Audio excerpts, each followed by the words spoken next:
Assalamualaikum warahmatullahi wabarakatuh. Alhamdulillah wassalatu wassalamu ala rasulillah wabad. Alhamdulillah, pada kesempatan kali ini kita masih melanjutkan pelajaran kita, yaitu pelajaran akidah akhlak untuk SMP semester ganjil tahun 2020 ini untuk kelas 8 di bab yang ke-6 ya, tentang hasad. Dan ini saya sendiri sebagai guru kalian. Di bab ke-6 ini tentang hasad, pelajaran akidah akhlak kelas 8, ada 6 subbab yang akan kita bahas pada kali ini ya. Di antaranya tentang pengertian hasad ya, apa itu hasad yang sebenarnya. Kemudian tentang hukum hasad, bagaimana sih hukum hasad dan bagaimana cara menghukumi hasad itu sendiri.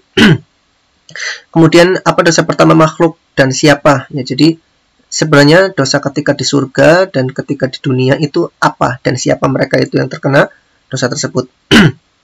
Kemudian yang keempat, siapa yang banyak terkena hasad ya. Mungkin kita akan bertanya-tanya, siapa sih yang sebenarnya banyak terkena hasad pada awalnya.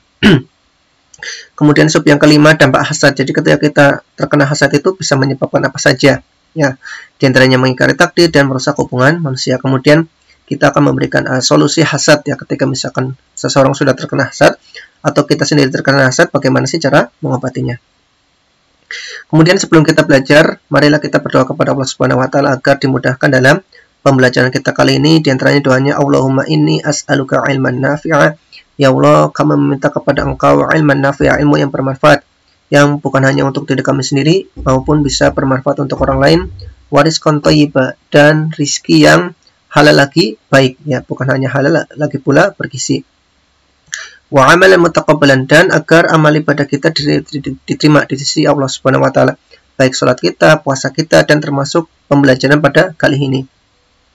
Dan kita pun masih berdoa dengan doa yang lain, Rabbi zidni ilma, ya Allah tambahkanlah kepada kami ilma agar mudah menghafal ilmu, warzuqni fahma, dan bukan hanya mudah menghafal saja, namun kita pun meminta kepada Allah Subhanahu wa taala agar diberikan pemahaman, agar bisa paham untuk pelajaran ini dan terlebih lagi bisa memahamkan untuk orang lain. Dan di sini pun Ustaz memberikan suatu hadis agar kita lebih semangat lagi untuk beramal soleh, diantaranya lebih semangat lagi dalam belajar. Diantaranya, idza mata ibnu Adam, ketika anak cucu Nabi Adam wafat, diantaranya kita semua manusia, in qata amaluhu, maka amal ibadahnya terputus. Salatnya, puasanya, zakatnya ketika dia wafat semuanya terputus. Illa min salat. Nah, namun ada beberapa ibadah yang walaupun kita wafat masih bisa mengalir pahalanya. Di antaranya pas sedekah jariyah ya, wakaf kita untuk kaum muslimin, pembangunan masjid, sekolah dan sebagainya. Aw ilmin yuntafa'u bihi, atau ilmu yang kita ajarkan yang bermanfaat untuk manusia, untuk siswa kita, tetangga kita, saudara kita dan sebagainya. Awaladin soleh yad'ulah, atau anak soleh yang senantiasa mendoakan orang tuanya walaupun orang tuanya sudah wafat, namun ketika anaknya berdoa meminta ampunan kepada Allah Subhanahu wa taala, doa ini pun sampai kepada orang tuanya. Kemudian yang sering Ustaz ulang-ulang di sini bahwasanya agar senantiasa siswa ya, para santri menjaga adabnya kepada gurunya.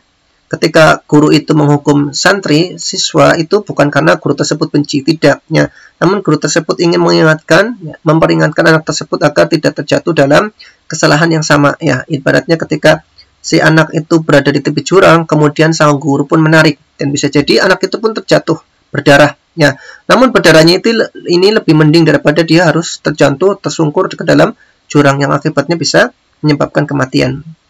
Dan ini Ustaz memberikan contoh ya, pendidikan tahun 1969 ya, kalau anaknya nilainya jelek itu akan bukan hanya dimarahin oleh gurunya, namun pula dimarahin oleh orang tuanya, dan anaknya pun akan berpikir kemudian memperbaiki nilainya tersebut. Beda dengan hari ini ya, ketika sang anak nilainya jelek, cengengesan, maka orang tuanya pun menuntut kepada pihak sekolah agar memperbaiki nilai anaknya. Dan kita tidak ingin pendidikan seperti itu. Kita ingin hubungan antara guru dan siswa semuanya harmonis. Dan Ustaz pun senantiasa mengingatkan ya, agar senantiasa bersyukur dan tidak mengeluh dalam belajar, serta membuat bangga orang tua kita. Kita lihat ya, ini sekolahnya tuh Masya Allah ya, sekolahnya hanya berdindingkan potongan-potongan bambu seperti ini, namun mereka belajarnya masih semangat. Dan saudara-saudara kita ya yang berada di Afrika sana, mereka sedang kelaparan, tidak punya makanan ya. Dan kita walaupun masih berada di pandemi virus seperti ini, namun kita masih bisa tetap makan ya, walaupun makan seadanya. Kalaupun bisa misalkan makan hanya nasi, itu pun masih bisa makan ya, alhamdulillah 3 kali sehari. Ya, kita masuk pada pembahasan super yang pertama tentang pengertian hasad. Mari kita pelajari bersama, tetap semangat. Hasad secara bahasa, ya kita sudah sampai bab 6 ya. Sebelum-sebelumnya kita pasti belajar secara bahasa dan secara istilah. Hasad secara bahasa yaitu apa? Dari kata hasad ya, ha, sin sama dal, yaitu apa? Berharap hilangnya nikmat seseorang. Ya, jadi secara bahasa antara pengertian hasad secara bahasa dan istilah itu hampir sama. Ya, hampir sama. Kalau secara bahasa, hasad adalah berharap hilangnya nikmat dari seseorang. Dan secara istilah itu apa? Membenci. Ya, jadi pada asalnya dia itu membenci. Ya, membenci apa sih? Membenci kenikmatan yang Allah anugerahkan kepada orang lain. Ya, jadi dia benci nikmatnya siapa? Orang lain. Ya, apa? Karena dia punya harta, punya jabatan dan sebagainya. Dan dia bukan hanya benci saja, namun apa? Berharap agar kenikmatan tersebut, ya kenikmatan yang ada pada orang lain ini hilang darinya. Ya, nikmat itu bisa jadi nikmat ilmu, nikmat harta, nikmat keluarga dan kedudukan. Ya, jadi dia benci ketika seorang punya ilmu, dia benci. Dia pun benci ketika seorang punya harta. Dia benci ketika seorang punya anak, ya istri dan sebagainya. Dia benci ketika seorang itu punya kedudukan, jabatan, ya dan sebagainya. Dan bukan hanya benci saja, namun dia apa? Mengharap apa? Kenikmatan tersebut hilang. Ya, jadi dia sudah benci seseorang berilmu dan ingin agar ilmu tersebut hilang. Benci seseorang punya harta dan ingin agar harta tersebut hilang. Benci seseorang punya istri, anak dan ingin agar anak dan istrinya itu hilang. Dan benci kepada seseorang ketika punya jabatan, dan bukan hanya benci saja apa? Agar nikmat tersebut, jabatan tersebut hilang dari orang lain tersebut. Ya, jadi satu ulangi lagi.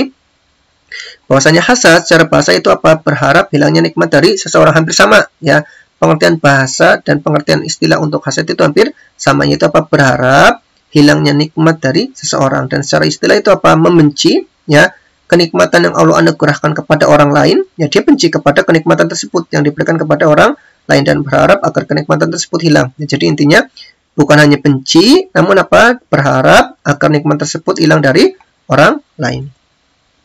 Kemudian subbab yang kedua kita akan belajar tentang hukum hasad. Kalau kita kan kemarin sudah belajar ya bagaimana cara mengetahui bahwasanya taubat itu hukumnya apa, tawakal itu hukumnya apa, dan kita akan belajar di sini tentang hukum hasad ya. Kita tadi sudah mengetahui ya bahwasanya ketika dia itu benci dan berharap ya kenikmatan orang lain itu hilang, maka hukum hasad kita mengetahui hukumnya apa? Haram. Ya, jadi seharusnya kan kita sebagai sesama muslim itu saling mencintai ya, saling menyayangi. Namun di sini apa? Membenci. Ketika mukmin membenci dengan mukmin yang lain, maka hukumnya adalah haram, dan bisa kita mengetahui dari beberapa ayat ya. Kita bisa mengetahuinya di antaranya apa? Wa min syarri hasidin idza hasad, dan dari syarri hasidin, keburukan orang yang hasad ketika dia itu hasad. Kalimat syar di sini ya, syar keburukan, kejahatan, ini menunjukkan apa? Bahwasanya perbuatan tersebut haram. Ya, kebalikannya ya. Jadi kalau misalkan di dalam ayat Al-Qur'an atau hadits ada kata-kata misalkan khair ya, hasan dan sebagainya, maka perbuatan tersebut menunjukkan bagus ya, minimalnya sunnah dan bisa jadi wajib. Nah, di sini kalau ada kata-kata syar ya, keburukan, menjadi hukumnya tersebut adalah haram. Jadi misalkan syarri hasidin, keburukan orang yang hasad, berarti hasad ini hukumnya apa? Haram. Kenapa sih ada kata syar? Nah, keburukan. Kemudian kita pun bisa mengetahui ya dengan hadis lain, diantaranya hadis riwayat Bukhari dan Muslim.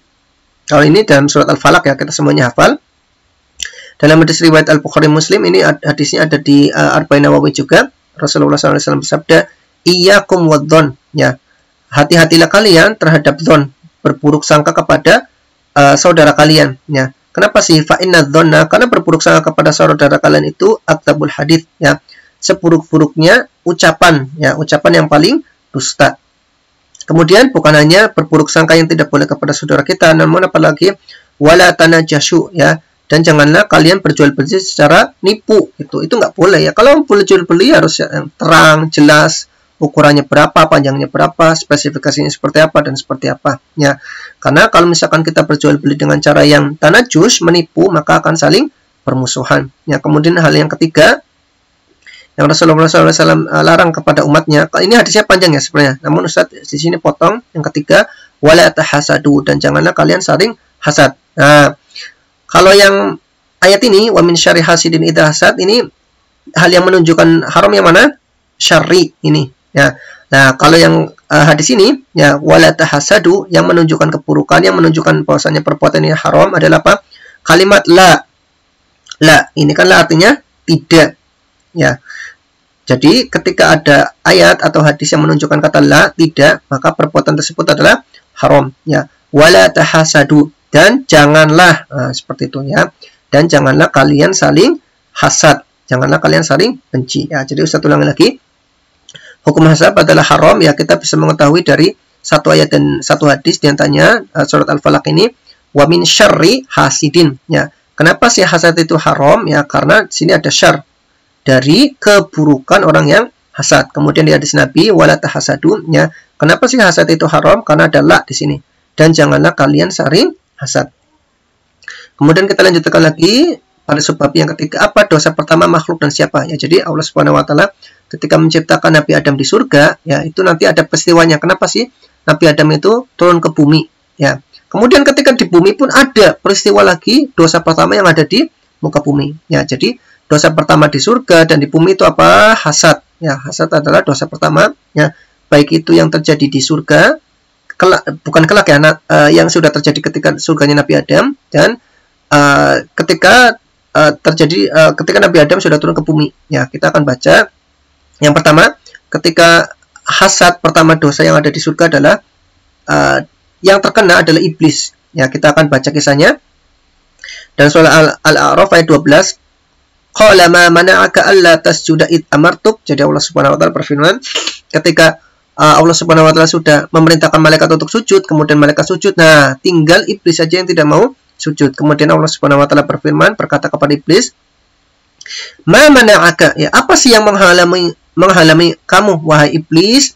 Alla tasjud, ketika engkau tidak mau sujud, ketika engkau diperintahkan, id amartu, ketika aku yaitu Allah Subhanahu wa taala memerintahkanmu. Kemudian iblis ya dengan sombongnya menjawab, iblis pun menjawab dengan sombongnya, ana khairun minhu, ya aku yaitu iblis khairun minhu, lebih baik daripada Adam. Ya, jadi hasad di sini. Iblis hasad kepada Adam dengan mengatakan apa? Khairun minhu, aku nih yang lebih baik daripada Adam itu, ya, yang diciptakan dari tanah. Kemudian iblis pun memberikan alasannya kenapa sih iblis itu tidak mau sujud kepada Adam alaihissalam. Khalaqtani min nar, ya, engkau ya Allah dengan kemuliaan engkau, dengan keagungan engkau menciptakan aku, khalaqtani min nar, dari api, dan api ini lebih keren, lebih hebat. Ini sangkaannya iblis. Wa khalaqtahu, dan adapun engkau menciptakan hu ini kembalinya kepada Nabi Adam alaihissalam, menciptakan dia min tin, dari tanah yang lembek, tanah yang mudah hancur dan sebagainya. Ya, padahal kalau kita membaca di kitab-kitab tafsir itu tanah itu lebih mulia, ya, lebih bermanfaat bagi manusia daripada api. Ya, walaupun memang api bermanfaat, ya, api bermanfaat untuk manusia, namun tanah lebih bermanfaat untuk manusia. Misalkan tanah bisa menimbuhkan, kemudian membuat barang-barang, ya, kemudian banyak lagi sebagai tempat air dan sebagainya, banyak. Ya, jadi secara umum tanah adalah lebih bermanfaat daripada iblis, daripada api. Ya, sini kita bisa mengetahui ya iblis itu tidak mau sujud, dan ini adalah dosa pertama yang ada di surganya Nabi Adam, ya, dengan mengatakan apa? Aku lebih baik daripada Adam, ya. Kenapa sih aku yaitu iblis lebih baik daripada Adam? Karena engkau ya Allah menciptakan aku yaitu iblis dari api, dan engkau menciptakan Adam daripada tanah, ya. Ini adalah dosa pertama yang ada di surga. Ya, jadi dosanya hasad. Iblis hasad kepada Nabi Adam, ya, karena Nabi Adam baru diciptakan, kemudian iblis disuruh sujud, dan ini iblis pun hasad. Kemudian setelah hasad tidak mau untuk sujud. Kemudian singkat ceritanya, ya, Nabi Adam diturunkan ke surga, diturunkan ke bumi, kemudian iblis pun diturunkan ke bumi dari surga. Ketika sudah Nabi Adam alaihissalam dan Hawa sudah bertemu, kemudian melahirkanlah sepasang anak, ya, Qabil, kemudian dengan saudarinya, dan Habil dengan saudarinya. Qabil ini pun nanti terkena hasad, ya, terkena hasad yang menyebabkan apa? Kita akan baca di dalam ayat Al-Maidah ayat 27. Watslu alaihim naba'abnai Adam, ya, dan bacalah kisah, ya, ceritakanlah tentang alaihim kepada mereka, yaitu para sahabat, ya, naba'abna Adam, dua anak, ya, ibnai, ini dua anak Adam, Nabi Adam alaihissalam, yaitu Qabil dan Habil, bilhaq, dengan sebenarnya. Kisahnya itu bagaimana sih?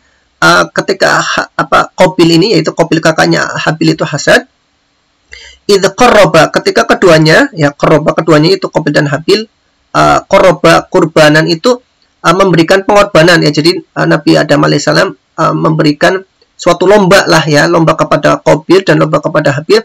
Siapa di antara kalian yang pengorbanannya akan diterima Allah Subhanahu wa taala. Jadi Di beberapa tafsir itu diceritakan kalau Qabil itu berkorban dengan hewan, ya. Kalau Habil adiknya itu berkorban dengan tanaman, ya. Jadi kalau Qabil dengan hewan, kalau Habil itu dengan tanaman. Kemudian Allah Subhanahu wa taala lebih memilih tanamannya Habil, ya. Kemudian tanamannya Habil itu dimakan oleh api. Ketika tanamannya Habil itu dimakan oleh api dan hewannya Qabil itu tidak dimakan oleh api, maka di dalam diri Qabil itu terdapat hasad, yang muncul hasad. Kemudian apa sih yang terjadi? Fatuqbila min ahadihima, ya. Jadi diterima persembahan tadi yang dimiliki oleh Habil, yaitu yang tanaman. Walam yutaqabbal minal akhar, dan tidak diterima dari yang lain, yaitu Qabil, dari hewan-hewan tersebut.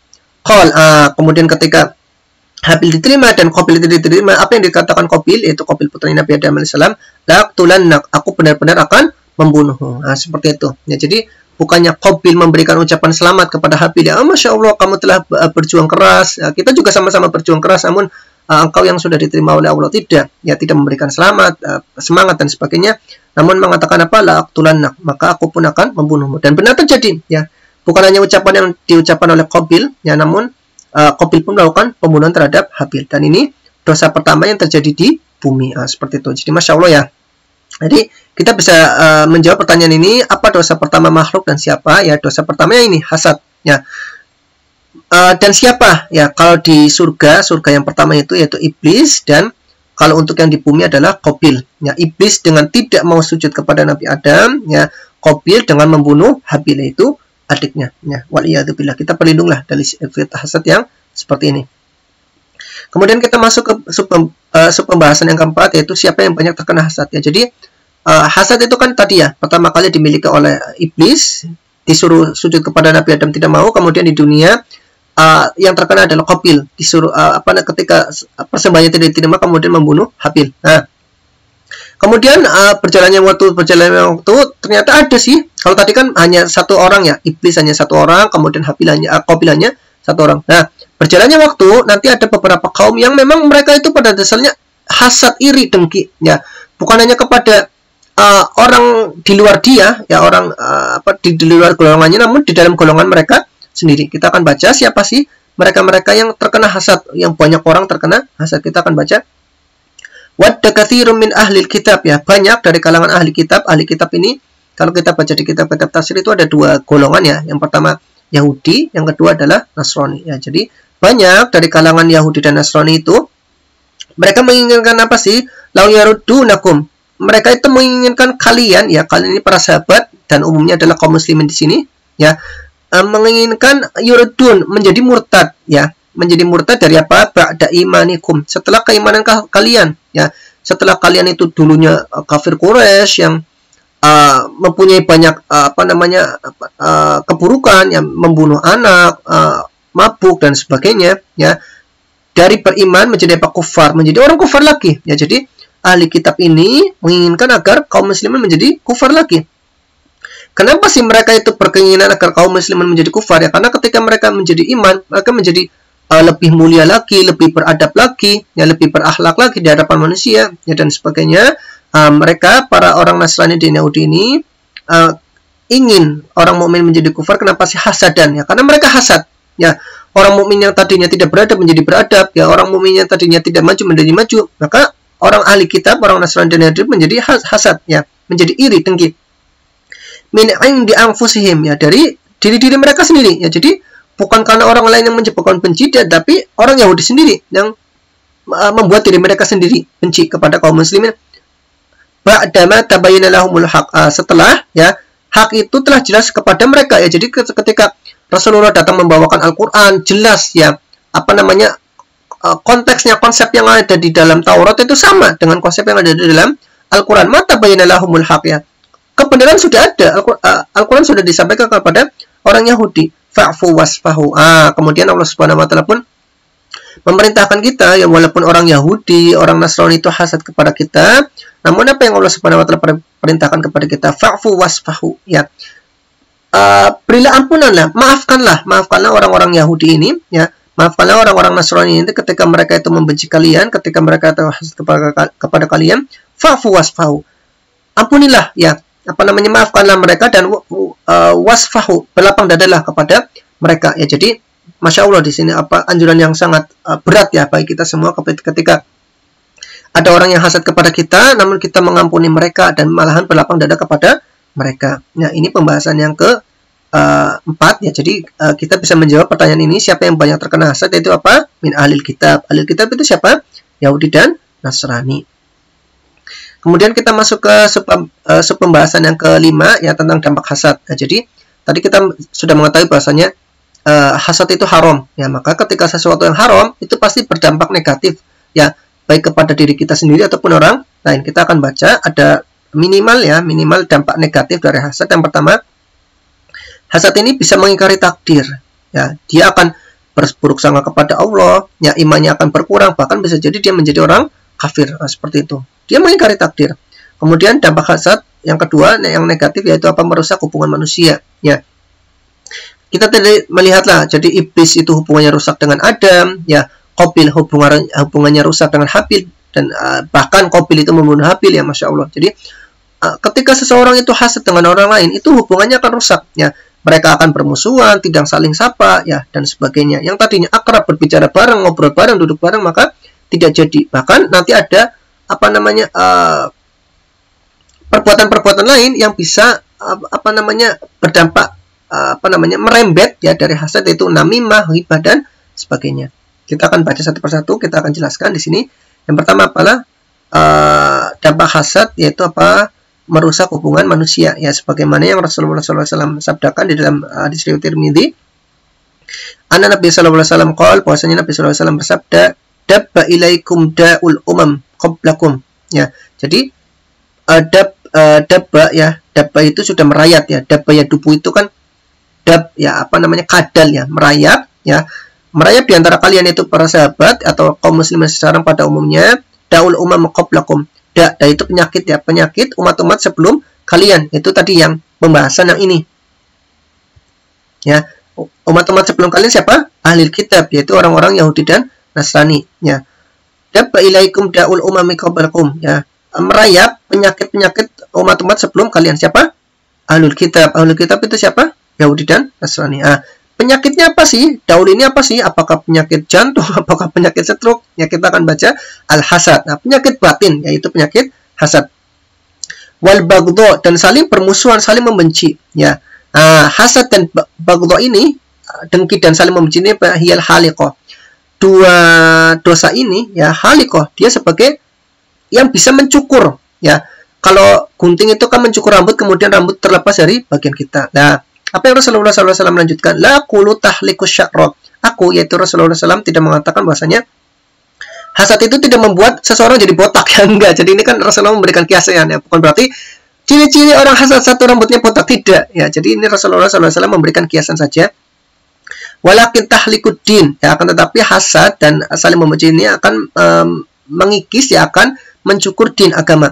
Waladhi nafsi biyadih, demi zat yang jiwa Muhammad berada di tangannya, la tadkhulul jannah. Masya Allah ya. Jadi orang yang hasad, orang yang saling benci itu la tadkhulul jannah, tidak bisa masuk surga. Hatta tu'minu, sampai mereka itu beriman. Wala tu'minu, mereka itu tidak dikatakan beriman ya. Mereka itu imannya tidak lengkap, mereka itu imannya tidak sempurna. Hatta tahabbu, saling mencintai ya. Jadi kita sebagai sesama muslim saling mencintailah agar menjadi akrab, agar semakin kuat ya. Bahkan Rasulullah SAW memberikan gambaran kepada kita bahwasanya kita itu seperti bangunan ya.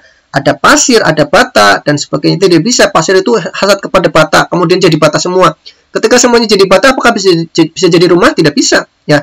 Harus ada bata, harus ada pasir ya, dan menguatkannya seperti itu. Jadi hasad itu bisa merusak hubungan antar manusia. Kemudian yang dampak negatif yang kedua yaitu hasad itu mengingkari takdir ya. Maka jangan sampai kita berkata, kenapa sih dia mendapatkan ini dan itu sedangkan aku tidak ya, seperti itu. Jadi misalkan tadi ya, antara pasir sama bata, kenapa sih aku ini jadi pasir tidak jadi bata ya? Seandainya jadi bata semua, apakah bisa jadi rumah? Tidak bisa ya, seperti itu. Misalkan lagi rumah, ada yang di atap, ada yang di lantai. Yang di lantai dia mengeluh, kenapa sih aku yang diinjek-injek terus, tidak yang genting diinjek-injek terus? Ya kalau semuanya jadi genting, apakah nanti akan jadi rumah? Kan tidak. Nah, seperti itu. Ada yang jadi atap, ada yang jadi tiang, ada yang jadi genting dan sebagainya ya. Sehingga dia berburuk sangka kepada Allah ya, dia berburuk sangka ya. Padahal Allah telah memberikan banyak nikmat yang tidak terhingga ya. Dia alhamdulillah masih sehat, matanya masih sehat, dia masih bisa bernapas, masih bisa makan, masih bisa merasakan kelezatan makanan, ya, dia bisa masih menghirup segarnya udara dan sebagainya. Itu alhamdulillah, ya, kenikmatan yang Allah Subhanahu wa taala berikan kepada dia. Adapun misalkan orang lain diberikan hartanya pun akan dipertanggungjawabkan di akhirat kelak. Ketika dia punya jabatan, jabatannya pun akan dipertanggungjawabkan di akhirat kelak. Ya, bisa jadi harta dan jabatan itu menjadi adab, ya, bagi dia di akhirat kelak. Sedangkan engkau yang misalkan tidak punya harta, tidak punya jabatan, alhamdulillah, kelak di akhirat kelak tidak akan menjadi suatu pertanyaan kepada diri kita masing-masing. Jadi masya Allah, ya, jangan sampailah kita mengatakan kepada kawan kita, kenapa sih dia mendapatkan ini dan itu? Ya, kenapa sih?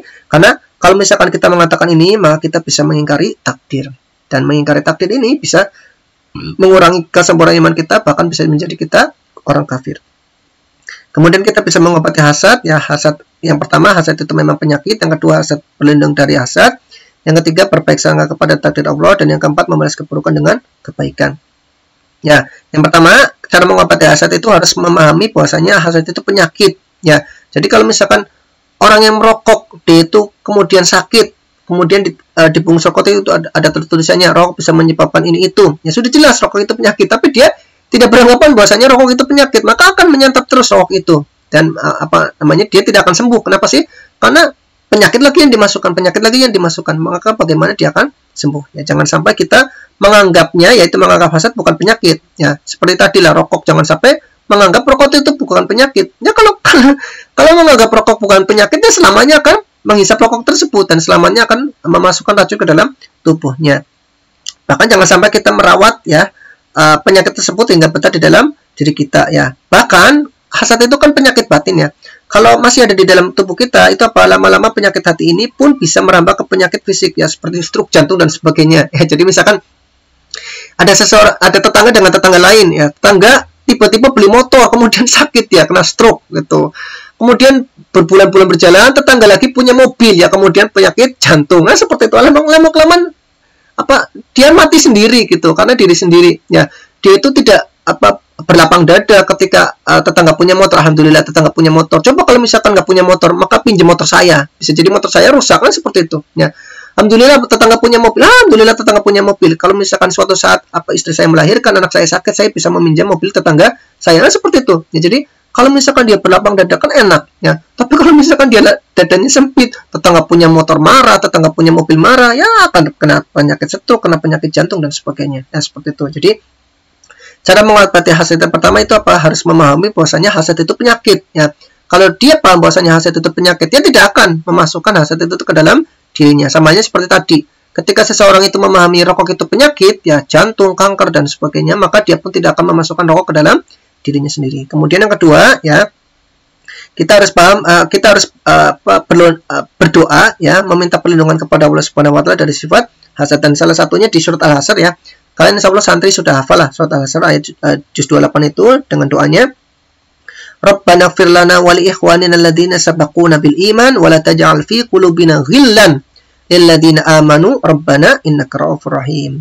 Ya Allah, ampunilah kami, ya, wali ikhwanina alladziina sabaquna bil iman, dan saudara-saudara kami yang telah duluan, ya, beriman daripada kami. Ini adalah kisahnya para sahabat, ya. Masya Allah, sahabat itu juga awal-awalnya terkena hasad, namun Allah Subhanahu wa taala tunjukin, kemudian mereka berdoa dan hilanglah hasad dari diri mereka. Wala taj'al fi qulubina, dan jangan jadikan di dalam hati-hati kami, ya, di dalam jiwa-jiwa kami ghillan, hasad, dengki, lil ladzina amanu, kepada mereka-mereka para sahabat yang telah mendahului kami beriman. Rabbana, ya Allah, innaka ra'ufur rahim, sesungguhnya Engkau Maha Penyantun lagi Maha Penyayang. Jadi kalau kita hasad, doa ini, ya, kita secara diri kita mengingkari hasad tersebut, ya, menolak hasad tersebut, dan kita pun sambil berdoa, Rabbana ighfir lana wa li ikhwanina alladziina sabaquna bil iman wa la taj'al fi qulubina ghillan lil ladziina amanu rabbana innaka ra'ufur rahim. Kemudian cara yang ketiga adalah tidak berburuk sangka kepada takdir Allah, ya. Caranya tadi dengan senantiasa mengingat-ingat nikmatnya seperti sehat dan sebagainya tadi, ya. Misalkan nikmat kita punya sepeda, alhamdulillah kita punya sepeda, kita masih bisa goes dan sebagainya, nikmat, ya, daripada tetangga nggak punya sepeda, bahkan tetangga itu buntung, masya Allah, ya. Alhamdulillah, tetangga itu punya rumah, ya, kita ngontrak, alhamdulillah masih bisa ngontrak, ya. Tetangga yang lain tidak bisa ngontrak, bahkan bisa jadi ngontrak tapi utangnya banyak dan sebagainya, tidak bisa membayar kontrakan tersebut ya. Jadi tidak berburuk sangka kepada Allah. Caranya dengan apa? Senantiasa mengingat nikmatnya Allah yang diberikan itu begitu banyak. Kemudian ini yang agak susah ya, mengobati hasad. Kalau yang ini mungkin mudah ya, kita harus bisa memahami penyakit hasad. Oh, hasad itu penyakit, saya nggak pengen hasad lah. Kemudian kita pun berdoa lagi, hanya sekedar mengucapkan seperti itu. Kemudian tidak berburuk sangka, ya ini agak berat. Yaitu apa? Berbuat baik kepada orang yang kita benci. Masya Allah ya, sudah orang jahat kepada kita, kita berbuat jahat, kita membalasnya dengan perbuatan yang lebih baik ya kepada dia. Tapi ini efek yang paling bagus loh. Ya jadi mungkin kalau misalkan kita tidak menganggapnya penyakit, berlindung, tidak berburuk sangka, ini efeknya kurang ya. Bisa jadi misalkan ini 20%, 20%, 20%, ini kan 60%. Nah, ini tuh efeknya bisa sampai 40% ya, Masya Allah. Paling mujarab ini untuk mengobati hasad ya. Jadi ketika ada orang berbuat jahat kepada kita, kemudian kita balas dengan perbuatan baik. Nanti orang itu pun akan terenyuh, oh Masya Allah ya, kamu yang saya jahati kok bisa berbuat baik kepada saya. Seperti itu ya. Jadi hasad itu nanti bisa hilang dari diri dia ataupun hilang dari orang lain. Kita akan baca ayatnya dalam surat Fussilat ayat 34. Wala tastawil hasanatu walas sayyi'ah, ya puasanya yang namanya hasanah kebaikan, sayyi'ah keburukan itu ya pahala dan dosa itu tidak mungkin sama ya. Ketika tidak mungkin sama, maka Allah Subhanahu wa taala memberikan apa sih cara ya agar hasad itu hilang dari diri kita atau hasad itu hilang dari orang lain. Idfa' billati hiya ahsan, ya balaslah ya hasad tersebut, perbuatan jahat tersebut dari orang lain billati hiya ahsan, dengan yang lebih baik ya. Jadi misalkan ada teman yang menggibai kita, ya namimah, mengadu domba kepada kita, ya jangan balas kita namimah lagi, jangan kita balas dengan ghibah lagi, kita balas dengan memberikan hadiah lah, ya hadiah yang kecil-kecil lah, misalkan memberikan pulsa, ya memberikan makanan dan sebagainya. Itu nanti akan muncul di dalam jiwanya, Masya Allah ya, kamu yang sudah saya jahati kok berbuat baik lagi sih, seperti itu.